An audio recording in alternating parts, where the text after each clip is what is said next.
সম্পর্ক শুধুমাত্র শারীরিক সম্পর্ক তৈরি করা ও বাচ্চার জন্ম দেওয়ার জন্য মানুষ সম্পর্ক করে না। সংসার একটা অভ্যেস, যা একসাথে থাকতে থাকতে গড়ে ওঠে। একে অপরের সাথে কথা বলতে বলতে, একে অপরকে সহ্য করতে করতে এই অভ্যেস গড়ে ওঠে। সংসার মানে হলো একসাথে থাকতে থাকতে একে অপরের গায়ের গন্ধটা আত্মস্থ করে নেওয়া।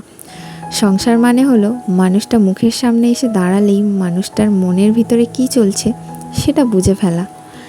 সংসার মানে হলো বর অফিস থেকে ফিরলে এক গ্লাস জল রোজই মুখের সামনে তুলে ধরা।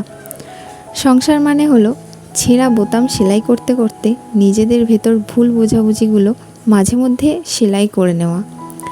সংসার মানে হলো অ্যাডজাস্টমেন্ট, তোমার আমার থেকে আমাদের হয়ে ওঠা।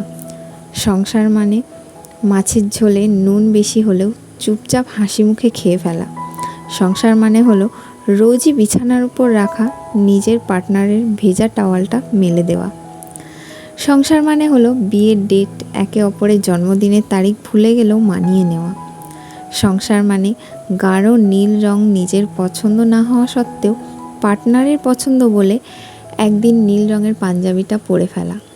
আবার তেমনই শাড়ি পরতে একটুও ভালো না লাগলেও এক দুটো দিন নিজের পার্টনারের পছন্দকে গুরুত্ব দিয়ে একটা লাল টকটকে শাড়ি পরে পার্টনারের সামনে এসে দাঁড়ানো। সংসার হলো একটা প্রতিজ্ঞা, যার ভেতর মান, অভিমান, রাগ, ক্ষোভ, দুঃখ, ব্যথা সবই থাকবে, কিন্তু দিনের শেষে একে অপরের মুখের সামনে ভাতের থালা তুলে দেওয়ার প্রতিজ্ঞাটা একে অপরকে করতে হবে। সংসার মানে হলো মাসের শেষে টাকা পয়সার হিসেব করতে করতে একটা দীর্ঘ নিঃশ্বাস ফেলে স্ত্রীকে জড়িয়ে ধরে বলা, আজ তোমার কোলে মাথা রেখে ঘুমাবো, আজ আমায় একটু ঘুম পাড়িয়ে দাও। সংসার মানে হলো মাঝরাতে বরকে ঘুম থেকে তুলে শিশির ভেজা রাস্তায় হাঁটতে যাওয়ার বায়না ধরা। সংসার করা সহজ, কিন্তু একটা সংসারকে প্রতি মুহূর্তে যাপন করা সহজ নয়। সংসার মানে হাজারো ব্যস্ততার মধ্যেও একবার অন্তত ফোন করে জিজ্ঞাসা করা, খেয়েছো? সংসারে ওঠানামা ভাঙা গড়া থাকবেই, কিন্তু হাঁপিয়ে গেলে চলবে না। একে অপরকে মানিয়ে নিতে হবে, একে অপরের সমস্যায় পাশে থাকতে হবে, একে অপরকে সাহস জোগাতে হবে।